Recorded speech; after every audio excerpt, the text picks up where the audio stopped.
Hello again.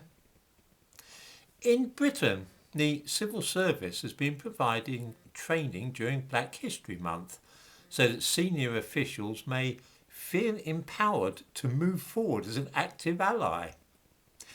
Part of this has consisted of teaching them that the use of expressions like black mark and lynch mob must be avoided because they are terms associated with slavery.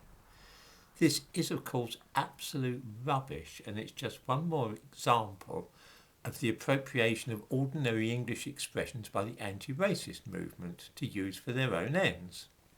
I give a link to a newspaper article about this training. Older viewers will know that at one time lynching was something associated in the minds of most people with the Wild West. Outlaws subjected to what was sometimes known as frontier justice, being strung up after an informal trial or sometimes no trial at all. Lynchings of this kind were central to the plot of a Clint Eastwood film called Hang 'em High, which was released in 1968 and set in Oklahoma in the late 1880s. Talk of lynching in the 1960s and you would visualise a white victim. Today, any mention of lynching in America automatically triggers the thought of black people being hanged in the Deep South, their extrajudicial killings surrounded by mobs of white racists. This idea has wholly obliterated the older one of the lynching of white cowboys.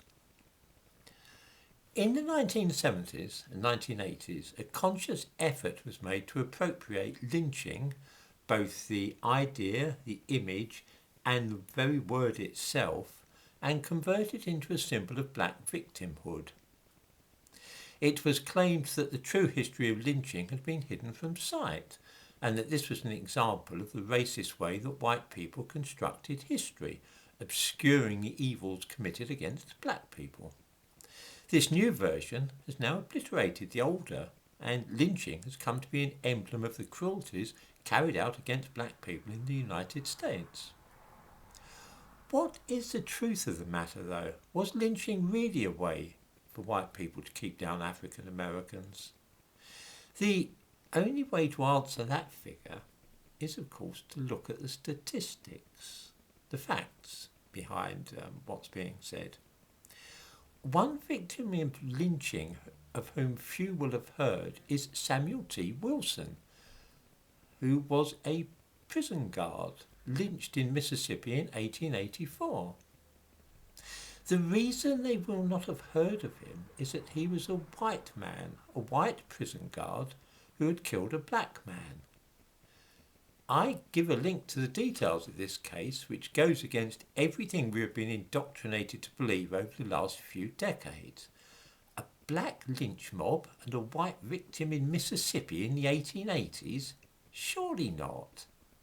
The link I give those to a copy of the Journal of African American History, and the article is called Black Vigilantism, the Rise and Decline of African American Lynch Mob Activity in the Mississippi and Arkansas Deltas, 1883 to 1923. African American lynch mobs in Mississippi? Who would have dreamt of such a thing? In fact, not only were black people and white both victims of lynch mobs at that time, the mobs themselves were sometimes black and sometimes white. Black lynch mobs hanged both black and white victims, and so did the white mobs. The actual figures for the ethnicity of the victims of lynching are interesting as well. I mentioned Samuel T. Wilson, who was a white man lynched by a black lynch mob in 1884.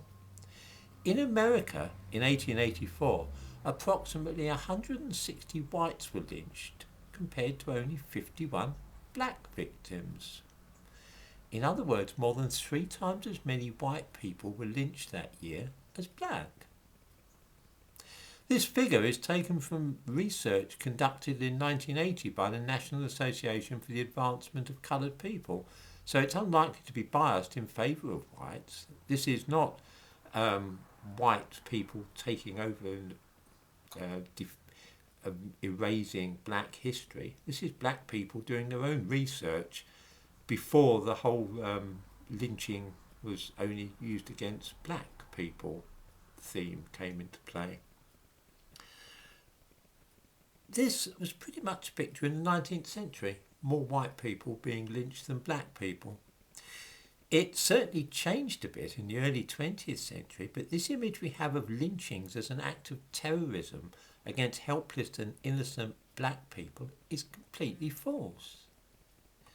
Singling out the lynching of black people and portraying those lynchings as the only kind in America is the same kind of game as focusing on the transatlantic slave trade and ignoring all other slavery in the world at any other time. It ties in with the essential trick of the Black History Month narrative, which, far from being limited to a single month, is increasingly pervading the whole year. This really consists of casting around for a bad thing which happened to white people and black people, and then focusing only on the black victims. Then the bad thing, whether it's slavery or lynching, can gradually be transformed into an injustice inflicted only upon black people. This is the erasure of white history, and is the end game as far as Black History Month is concerned.